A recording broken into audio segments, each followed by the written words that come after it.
Percebendo que falou bobagem, entendendo que não pode sair por aí atacando de certo modo os outros poderes, o Hugo Mota já buscou o STF, buscou o ministro Alexandre de Moraes e o ministro Gilmar Mendes para dizer que talvez tenha interpretado de forma errada o que ele falou na entrevista que ele concedeu na semana passada à Rádio Arapuã.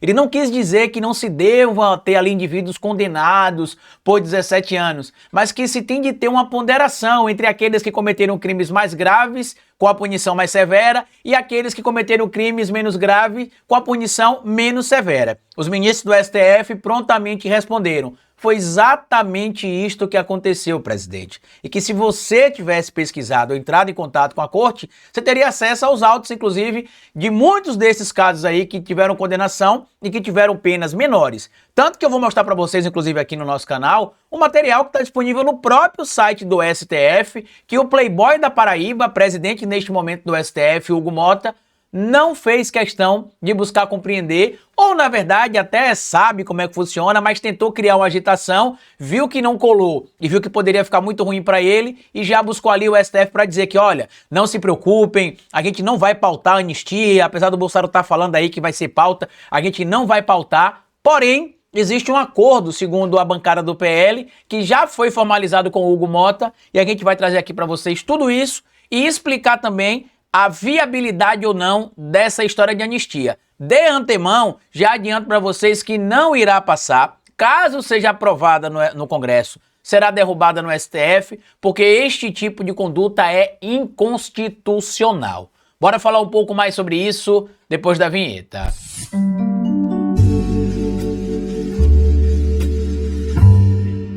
Pois bem, meu povo, depois de ter concedido entrevista ali à Rádio Arapuã alguns dias atrás e falar um monte de baboseira, o Hugo Mota percebeu que o cargo que ele ocupa agora não permite que ele saia falando atrocidades e que fique por isso mesmo, né? Ele disse que as condenações no STF para as pessoas que se manifestaram no dia 8 de janeiro de 2023 foram muito severas e que, inclusive, na análise dele não foi golpe, porque golpe precisa ter um líder, golpe precisa ter uma causa, golpe precisa ter as Forças Armadas envolvidas, e a gente já sabe que a Polícia Federal conseguiu comprovar que teve tudo isso, tá? Não se teve todas as Forças Armadas envolvidas, mas você teve ali um general de Força Armada dizendo que, um almirante no caso, né, dizendo que ele estava disposto sim a dar o golpe, segundo relatos de denunciantes, inclusive, e tem também a atuação de membros das Forças Armadas ligados ao Exército, que foram a campo para colocar em prática a tentativa de golpe de Estado. Então, se Hugo Mota, se você tivesse lido as 884 páginas do relatório feito pela Polícia Federal,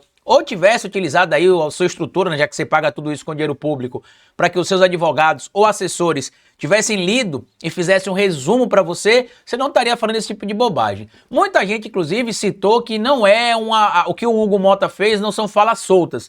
Eu também acredito, tá, que não sejam falas soltas. Eu acredito que realmente ele fez isso para criar uma agitação e meio que fazer um teste, entre aspas, AB, como a gente chama dentro do marketing, né? Jogar para ver qual que vai ser a reação daqueles que apoiam a anistia e ver qual que vai ser a reação daqueles que são contra a anistia, para ver como é que isso se daria. Lembrem vocês, inclusive, a gente já trouxe vídeo falando sobre isso aqui no canal, mais de 60% da população brasileira é contra a anistia e é favorável, inclusive, à punição dos indivíduos que fizeram o que fizeram no 8 de janeiro de 2023. Mas o que teria feito o Hugo Mota, Carlito? Percebendo ali que não será fácil defender o indefensável, né? Procurou os ministros do STF para tirar por menos, para dizer ali que queria evitar ruídos, né? Queria evitar que tivesse algum tipo de mal-entendido, que a fala dele era uma fala muito pontual para casos que ele considera de exagero. E os ministros do STF deixaram bem claro: Hugo, os indivíduos que tiveram condenação de 17 anos é porque tiveram a dosimetria da pena para condenação de 17 anos. Não teve nenhum exagero. E a gente vai mostrar, inclusive, aqui para vocês esse ponto, tá? Hugo Mota busca Moraes e Gilmar Mendes, né, e os membros do STF, após fala sobre 8 de janeiro. E aí tá aqui o material na coluna da Bela Megali. O novo presidente da Câmara, Hugo Mota, conversou com alguns ministros do Supremo Tribunal Federal sobre sua fala de que os atos de 8 de janeiro não foram uma tentativa de golpe de Estado e que houve exagero nas punições aos condenados pela corte. Entre os magistrados procurados por Mota está Alexandre de Moraes, relator dos processos envolvendo os ataques golpistas, e Gilmar Mendes. Segundo aliados do presidente da Câmara, ele decidiu ligar diretamente para Moraes e outros ministros para, entre aspas, deixar não deixar o ruído crescer. Na conversa, Mota disse que as condenações de parte dos envolvidos nos ataques têm criado um sentimento de vitimização em relação aos condenados e defendeu que as penas duras fossem aplicadas a quem vandalizou e depredou os prédios dos três poderes. Foi exatamente isso que aconteceu, eu vou mostrar para vocês já já, tá? Isso aqui eu tô mostrando para mostrar para vocês como é que qualquer medíocre no Brasil pode se tornar parlamentar e pode se tornar presidente de uma casa legislativa, dependendo da base que o apoie. Infelizmente, neste momento, até o Partido dos Trabalhadores acabou tendo de apoiar Hugo Mota. A gente já fez um vídeo aqui de quase 1 hora explicando tudo isso, tá? Assistam o vídeo que eu sei que vai ter gente que vai falar que mas o PT se juntou com o PL para poder apoiar Hugo Mota. Assistam o vídeo que vocês vão entender o que aconteceu, tá? O parlamentar fez a avaliação de que pessoas que estavam presentes nos atos, mas não vandalizaram os locais, pudessem ter penas mais amenas. E isso aconteceu. Isso está claro que você está falando sobre o que você não entende.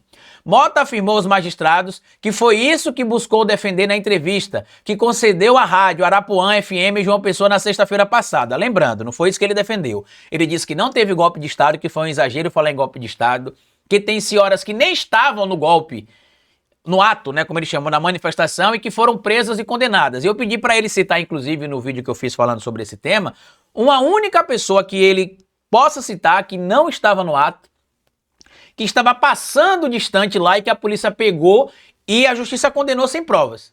Porque para ter uma condenação de 17 anos sem provas, isso é algo grave, porque a justiça teria de ter forjado provas contra essas pessoas. E o Hugo Mota precisa provar isso, então, tá? 2 ministros confirmaram a coluna que foram buscados pelo presidente da Câmara e elogiaram sua disposição em dar explicações e dialogar sobre o tema. Os magistrados enfatizaram a Mota que os condenados vandalizaram os prédios dos três poderes e que a ampla maioria condenou, a maioria do STF, né, para que isso fique bem claro, concordou com as sentenças. Mota destacou ainda que, apesar dos ruídos, provocados pelas falas, seguirá com a promessa de buscar a pacificação entre os poderes. Como informou inclusive a coluna do Lauro Jardim, Mota quer virar a página e falar sobre votações de projetos que vai priorizar na presidência da Câmara. O parlamentar tem repetido que a anistia, por exemplo, não é um projeto que ele quer pautar, né, anistia aos membros do 8 de janeiro. Só que, de acordo com outra matéria também publicada na coluna da Malu Gaspar, da Bela Megali, perdão, que saiu hoje, Bolsonaro e Valdemar têm conversado ali com membros de partidos políticos distintos, né, com presidentes de partidos políticos distintos, porque eles já têm um acordo com o Hugo Mota, segundo a matéria. Qual que é o acordo? Eles não querem que o Hugo Mota coloque em votação a pauta sobre a anistia se não tiver voto para aprovar. Então, o acordo que Bolsonaro e Valdemar formalizaram com o Hugo Mota é isso, ó. A gente não quer, entre aspas, desgastar a sua imagem publicamente, então a gente só vai querer que você paute a anistia quando a gente tiver voto para isso. Só que aqui tem vários problemas. O primeiro, você não pode aprovar uma anistia para beneficiar uma figura ou outra, porque você violaria o que diz o artigo 37 da Constituição, que fala sobre os princípios que devem versar-se sobre a coisa pública, seja ela da administração direta ou indireta de qualquer dos poderes, da União, dos estados, do Distrito Federal e dos municípios. E aqui está claro que esses princípios que precisam ser obedecidos são o princípio da legalidade, impessoalidade, ou seja, não se pode anistiar crimes contra a democracia, então isso já violaria a lei, tá claro lá no artigo 60 da Constituição, parágrafo 4º, muita gente fala, mas não tá lá escrito que não se pode anistiar. Não tá escrito lá que não se pode anistiar, mas se entende de forma implícita, evidentemente, que você não pode aprovar ou colocar para frente projeto de emenda à Constituição, ou qualquer tipo de ação que atrapalhe ou que quebre ou que viole a tripartição dos poderes e a maneira como o Estado está organizado neste momento. É implícito isso, tá? Moralidade, publicidade e eficiência, ou seja, não é moral neste momento aprovar esse projeto e não é um projeto que é de interesse público. Por isso que muita gente, inclusive, tem dito que esse projeto seria um projeto de desvio de finalidade, tá? E para o senhor Hugo Mota, que está dizendo que se deveria ter ali penas graves, mais severas, para quem teve ali a punição, ou cometeu crimes mais severos, e quem teria cometido crimes mais leves, teria penas mais leves, vamos lembrar aqui várias coisas, tá? Primeiro, dos quase 2.000 ou mais de 2.000 presos, dependendo de alguns cálculos que algumas pessoas fazem aí no 8 de janeiro, até o momento, 898 pessoas foram responsabilizadas pelos atos. E pouco mais de 225 pessoas tiveram condenação que variam de 3 a 17 anos. Ou seja, não foram todas as 225 que tiveram condenação de 17 anos. Algumas que cometeram crimes em específico, que o cálculo da pena, na hora de fazer a chamada dosimetria da pena, se somou e se calculou e a pena chegou a 17 anos. Não são todos. E como recentemente, inclusive, explicou o ministro Luiz Roberto Barroso em entrevista a vários veículos, entre estes veículos a Globo News, vários indivíduos que foram pegos no 8 de janeiro, tiveram uma proposta de um acordo de não persecução penal, que é basicamente parar com o processo se eles aceitassem algumas condições. E essas condições eram se afastar das redes sociais por 2 anos, fazer um curso sobre a democracia e prestar serviço comunitário. Muitos não quiseram. O que é que o Hugo Mota tem a dizer sobre essas pessoas que não aceitaram o acordo e que preferiram seguir, por exemplo, para um processo que podem levá-lo à condenação com uma pena muito maior do que essa, por exemplo? Nada. Ele não tem a dizer nada, porque ele não leu, ele não acompanha isso. Ele é só uma marionete, evidentemente, dos interesses da extrema-direita no Brasil, infelizmente. E olha o que diz aqui o material que foi publicado no dia 7 de janeiro de 2025 agora, que está no site do próprio STF, que o Hugo Mota deveria ter lido. Ou mandado alguém que ele paga para fazer isso, ler e resumir para ele. Olha o que diz aqui, ó. Em 2 anos, STF responsabilizou 898 pessoas por atos antidemocráticos de 8 de janeiro. Balanço traz os principais dados e números sobre processos que tramitam na corte sobre a matéria. E aí quando você vê aqui, tá aqui, ó. 2 anos após os ataques golpistas de 8 de janeiro, o Supremo Tribunal Federal já condenou 371 pessoas das mais de 2.000 investigadas por participar dos atentados aos prédios dos seus poderes. Além disso, outras 527 admitiram a prática de crimes menos graves e fizeram acordo com o Ministério Público. Você entendeu? O Mota aqui tem a separação daqueles que cometeram crimes menos graves, aqueles que cometeram crimes mais graves. Está na matéria aqui no próprio STF, ele explicando. Tá no balanço. Totalizando 898 envolvidos responsabilizados até o momento. Os números constam no balanço divulgado na terça-feira, dia 7 de janeiro de 2025, pelo gabinete do ministro Alexandre de Moraes, relator dos processos relacionados ao caso. A maioria dos condenados, cerca de 225, teve suas ações classificadas como graves. As penas para estes réus variam de 3 a 17 anos e 6 meses de prisão. Os crimes pelos quais foram condenados são 5. E aí, Hugo Mota, é o que a gente está falando. Aqueles que tiveram a condenação mais grave, por conta, inclusive, do que diz a punibilidade ali, né? Ou seja, se o indivíduo tem uma conduta e que as penas dos crimes que ele cometeu são condutas que têm penas elevadas, a aplicação da lei para ele terá a aplicação da pena mais elevada. Tanto que no próprio Código Penal, que inclusive foi utilizado, né, para poder punir algumas dessas pessoas, é utilizado para punir algumas dessas pessoas, no artigo 29 fala sobre o concurso de pessoas, tá aqui, ó, do concurso de pessoas.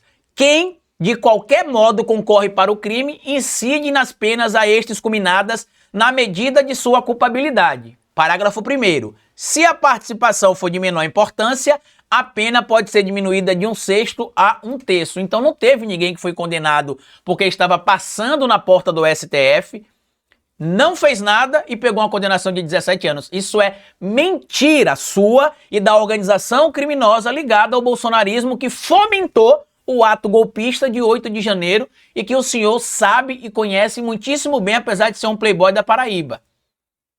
É, o playboyzinho da Paraíba, num estado querido nosso aqui do Nordeste, tá? E aí segue. Os crimes pelos quais foram condenados são 5. Tentativa de abolição violenta do Estado Democrático de Direito, que dá uma pena aqui acho que de 12 anos, inclusive. Golpe de Estado, que também dá uma pena máxima de 12 anos. Tá? Deixa eu só ver aqui para não dar informação errada. Vamos descer aqui, ó. 359L e 359M. Vamos descer aqui para mostrar a cobra mostrar o pau. Matar a cobra e mostrar o pau. Tá aqui, ó. 359L. Tá aqui, ó. Tentativa de abolição violenta do Estado Democrático de Direito, pena de 4 a 8 anos, pena mínima 4, pena máxima 8 anos. Abolição violenta do Estado Democrático de golpe de Estado, tentar depor por meio de violência ou grave ameaça o governo legitimamente constituído, de 4 a 12 anos. Então você tem uma pena mínima aqui de 8 anos, somado só esses dois crimes, e tem uma pena máxima, somado só esses dois crimes aqui, 18 anos. Ou 20 anos, 8 mais 12, 20. Se você levar em consideração que teve outros crimes, né, por exemplo, dano qualificado, associação criminosa e deterioração de patrimônio público, eles nem tiveram a pena máxima, tá? Nem tiveram a pena máxima. Outras 146 pessoas foram condenadas por incitação e associação criminosa, considerados crimes simples. Elas não foram presas, mas devem usar a tornozeleira eletrônica por 1 ano, pagar multa, prestar 225 horas de serviço à comunidade e participar de um curso presencial sobre democracia. Além disso, estão proibidos de usar redes sociais nesse período e de viajar, mesmo dentro do Brasil, sem autorização judicial. Ainda de acordo com o relatório, 5 pessoas foram absolvidas das acusações. E aqui tem os acordos, né, de não persecução penal também, que foram feitos, e outros acordos. Então, esse cenário que o presidente da Câmara nesse momento pintou não existe. É por isso que a resposta dada pelo STF, em específico pelo ministro Alexandre de Moraes e pelo ministro Gilmar Mendes, foram contundentes. Os indivíduos que foram condenados invadiram os 3 poderes e fizeram isso, isso e isso. E não adianta arregar nesse momento não, Hugo Mota, porque eu acredito que você ainda vai fazer muita bosta e vai perder muita influência. Porque neste momento você está parecendo uma criança que recebe um brinquedo que jamais imaginou que receberia. Afinal, né, a gente tem um presidente da Câmara extremamente jovem, 35 anos. Idade mínima, inclusive, para se tornar presidente, porque o presidente da Câmara, assim como o presidente do Senado, pode assumir a presidência da República com a necessidade de sucessão. Então a gente precisa entender o que está acontecendo, porque a gente vai ter esses ensaios, né, essas tentativas ABs, como a gente citou aqui, para ver. Vamos jogar isso e ver como é que a sociedade reage. Vamos ver quem apoia e quem é contra. E como eu disse, por outro lado, tá aqui o Bolsonaro e o Valdemar dialogando, que o combinado, inclusive, deles com o Hugo Mota é aqui, ó. Só vai pleitear o assunto depois que terem os votos necessários para aprovar a anistia. Vai ter, Carlito? Não. Porque pode até ter na Câmara dos Deputados, mas não terá no Senado. O próprio senador Omar Aziz, do PSD, deixou claro isso, que no Senado não passa. Davi Alcolumbre não tem demonstrado esse interesse também. Carlito, mas o próprio Hugo Mota falou que não tinha esse interesse e que agora pode ser pautado e tudo mais, só que tem uma diferença. O Davi Alcolumbre tem interesses políticos no seu estado para ele e para o seu irmão já em 2026. E que contar com o apoio de Lula é muito importante para ele nesse momento. Este é um ponto que muita gente está ignorando nas análises que eu estou vendo por aí. Mas enfim, comenta o que é que você acha de tudo isso. Compartilhe esse vídeo se você puder, se inscreva no canal e deixa like, me siga nas plataformas digitais. Tudo que eu falei pra vocês tá aqui no comentário afixado. E como eu sempre digo pra vocês no final de cada vídeo, é melhor escrever errado a coisa certa do que escrever certo a coisa errada. Patativa do Assaré. Até o nosso próximo vídeo.